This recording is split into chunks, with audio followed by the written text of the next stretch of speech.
ভিয়েতনামের উপর তোমার অনুভূতির তর্জমা আমি পড়েছি। তোমার হৃদয়ের সুবাতাস আমার ঘিলে করা পাঞ্জাবিকে মিছিলে নামিয়েছিল। প্রাচ্যের নির্যাতিত মানুষগুলোর জন্যে অসীম দরদ ছিল সে লেখায়। আমি তোমার ওই একটি লেখায় পড়েছি, আশীর্বাদ করেছিলাম তোমার সোনার দোয়াত কলম হোক। আমার বড় জানতে ইচ্ছে করে বারবারা, তুমি এখন কেমন আছো? নিশ্চয়ই তুমি ডেট করতে শিখে গেছো। গাউনের রং আর হ্যাট নিয়ে কি চায়ের টেবিলে মার সঙ্গে ঝগড়া হয়? অনভ্যস্ত ব্রেসিয়ারের নিচে তোমার হৃদয়কে কি চিরদিন ঢেকে দিলে? আমার ভীষণ জানতে ইচ্ছে করে বারবারা, তোমাদের কাগজে নিশ্চয়ই ইয়াহিয়া খার ছবি ছাপা হয়। বিবেকের বোতামগুলো খুলে হৃদয় দিয়ে দেখো, ওটা একটা জল্লাদের ছবি।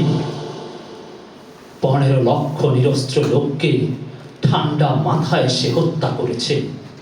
মানুষের কষ্টার্জিত সভ্যতাকে সে গলা টিপে হত্যা করেছে। অদ্ভুত জাদুঘরকে দেখো, 20 শতাব্দীকে সে কৌশলে টেনে হিঁচড়ে মধ্যযুগে নিয়ে যায়। দেশলাইয়ের বাক্সের মতো সহজে ভাঙে গ্রন্থাগার, উপাসনালয়, ছাত্রাবাস, মানুষের সাধ্য মতো ঘর বাড়ি। 7 কোটি মানুষের আকাঙ্ক্ষিত স্বপ্নের ফুলকে সে বুট জুতোয় থেঁতলে দেয়। টুইমের ছবিটা দেখেছ বারবারা? গির্জার ধর্ষিতা সোফিয়া লরেনকে দেখে নিশ্চয়ই কেঁদেছিলে। আমি কাঁদিনি, বুকটা শুধু খাঁ খাঁ করেছিল। সোফিয়া লরেনকে পাঠিয়ে দিও বাংলাদেশে।